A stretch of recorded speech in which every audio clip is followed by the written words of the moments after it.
পাল্টা শুল্ক আরোপ করা হলে মন্দা এবং উচ্চ মূল্যস্ফীতি দেশকে দীর্ঘমেয়াদে ভোগাতে পারে বলে সতর্ক করেছেন অর্থনীতি বিশ্লেষক মার্ক জান্ডি।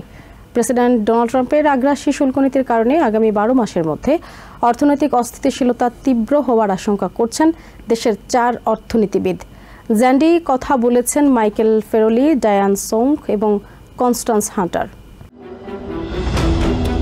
আমেরিকায় উৎপাদন ফিরিয়ে আনতে এপ্রিলের শুরুতে বিভিন্ন দেশের ওপর উচ্চ হারে পাল্টা শুল্ক আরোপের সিদ্ধান্ত নেন প্রেসিডেন্ট ডোনাল্ড ট্রাম্প। পরবর্তী কয়েক সপ্তাহ ধরে শুল্ক নিয়ে তিনি ঘন ঘন সিদ্ধান্ত পরিবর্তনের ফলে আন্তর্জাতিক বাণিজ্য এবং পুঁজিবাজারে দেখা দেয় চরম অস্থিরতা।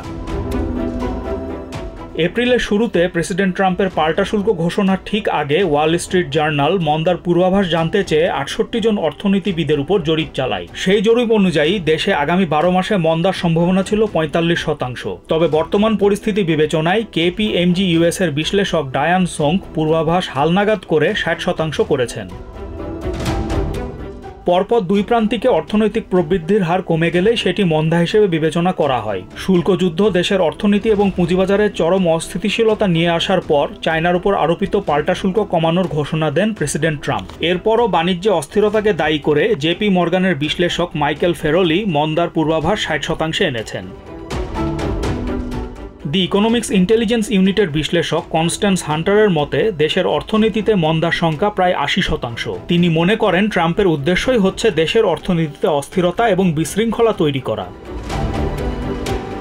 আগামী 12 মাসে দেশে মন্দার সম্ভাবনা 60% বলে মনে করেন মুডিজ অ্যানালিটিক্সের বিশ্লেষক মার্ক জান্ডি। স্থগিত করা পাল্টা শুল্ক আবার আরোপ করা হলে অর্থনীতির ওপর বিরূপ প্রভাব পড়বে বলেও সতর্ক করেন তিনি।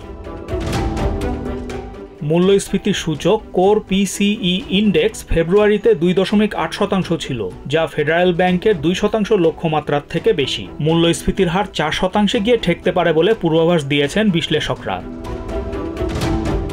অ্যামাজন, শিন এবং টেমুর মতো অনলাইন খুচরা বিক্রেতারা পণ্যের দাম বাড়িয়ে দেওয়ায় শুল্কযুদ্ধের উত্তাপ এর মধ্যেই টের পাচ্ছেন ভোক্তারা।